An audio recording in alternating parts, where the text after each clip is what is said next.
اس بدبخت نے فتویٰ دے دیا. کیا فتویٰ؟ کیا فتویٰ؟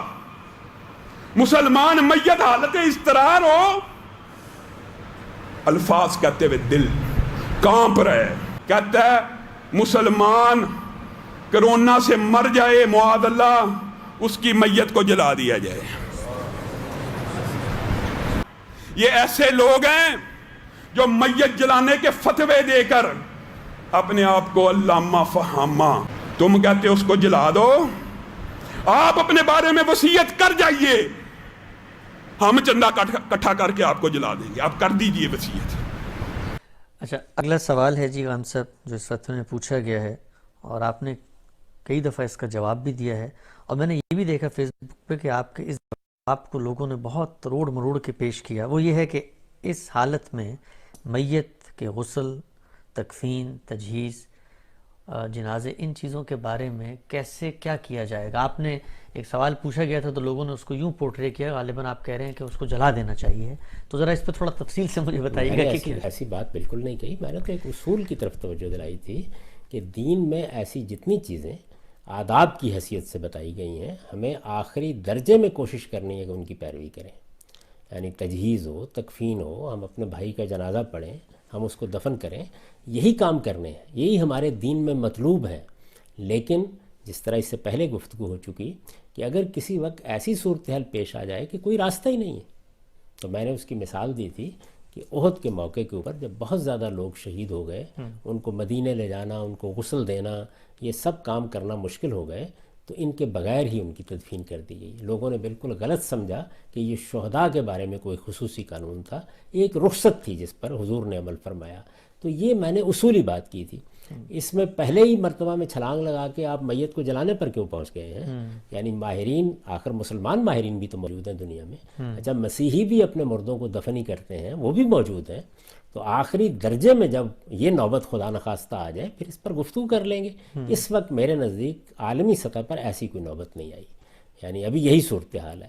یہ ہو سکتا ہے کہ کسی موقع پر آپ کو وہ اس کی اجازت نہ دیں کہ آپ غسل دیں، اس کی اجازت نہ دیں کہ آپ جس طریقے سے ہم تجہیز کرتے ہیں اس طرح کریں، لیکن یہ ماہرین ہی فیصلہ کریں گے کہ یہ چیز لوگوں کے لیے خطرناک ہو گئی ہے. میں بار بار توجہ دلا رہا ہوں کہ اس میں ان کے فیصلے کو، یعنی ان کا فیصلہ قطعی فیصلہ ہے، اس کو آپ مان لیں گے، اور اس کے بعد جو قریب ترین دین کے مزاج کے قریب ترین صورت ہے وہ اختیار کر لیں گے. ٹھیک. اگلا سوال یہ جناب انگلینڈ کے اندر بھی مجھے میرے بھائی نے بھی بتایا، وہاں پہ بھی ایک نوجوان مسلمان کی ڈیتھ ہوئی ہے کرونا کی وجہ سے. تو پھر اس کو جو غسل اور تدفین جن لوگوں نے کیا ہے ان کو بھی وہ جراثیم ٹرانسفر ہوئے ہیں. تو یہ اب چیز اسٹیبلش ہو چکی ہے.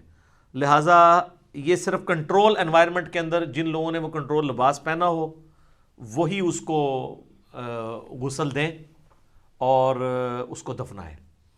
اگر غسل دینے میں بھی کوئی تردد ہے تو صرف تیمم بھی کروا سکتے ہیں.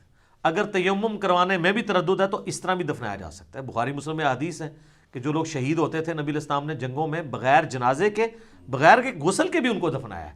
کیٹاسٹرافک کنڈیشن ہے. یہ نہیں ہے کہ شہید کے لیے جو ہے وہ غسل کوئی نہیں ہے. کئی احادیث میں آتا ہے کہ شہید کو غسل بھی دیا گیا. جب ٹائم ہوگا تو دے لیں گے. تو ابھی یہ وبائی جو امراض پھیلے ہوئے ہیں یہ بھی تو ایک قسم کی کیٹاسٹرافک کنڈیشن ہے نا. اور ویسے بھی ایک جنرل حدیث تو ہے تعاون کے بارے میں بخاری مسلم میں احادیث موجود ہیں جو میں نے کرونا والی اپنی لیکچر میں بھی بتائی تھیں اور کوسچن آنسر سیشن میں، کہ جو میری امت کا شخص اس میں مرتا ہے اہل ایمان میں سے وہ شہید اللہ کے حضور لکھا جائے گا. تو اس طرح کی سچویشن بن جائے تو ایسے بھی کر لیا جائے. باقی جنازہ پڑھنے میں کوئی مسئلہ نہیں ہے. جنازہ پڑھنے کے لیے تو اس کو ٹچ کرنا ضروری نہیں ہے. بے شک وہ ایمبولینس کے اندر رکھی ہوئی ہے اس کی میت، تو آپ بس سامنے ہونا میت کا ضروری ہے، بس سامنے رکھیں اور آپ جنازہ پڑھ دیں. اور اگر کسی کا رہ گیا وہ قبرستان بھی جا کے قبر پہ بھی جنازہ پڑھ سکتا ہے بعد میں. بخاری مسلم میں حدیث ہے نبی علیہ السلام نے غزوہ احد کے شہداء پہ 8 سال کے بعد جا کے اپنی وفات سے 1 مہینہ پہلے جا کے نماز جنازہ پڑھی تھی. تو یہ رسک نہ لیں، لوگوں کو سمجھائیں، جذباتی اپنی اس طرح کی چیزیں چھوڑ دیں. وہ کہتے ہیں جناب ہم آخری دیدار بھی نہیں کر سکے. اور میرے بھائی لوگ ایئر کریش میں مر جاتے ہیں، ان کا آخری دیدار کون کرتا ہے؟ اور آپ بھی ساتھ ہی مر جاتے ہیں تو آپ کا آخری دیدار کس نے کرنا تھا؟ یہ جذباتی باتیں ہیں. اب جو مر چکا اس کے لیے دعائے مغفرت کریں اور جذباتی ڈاکٹرائن کی بجائے علمی ڈاکٹرائن کو فالو کریں.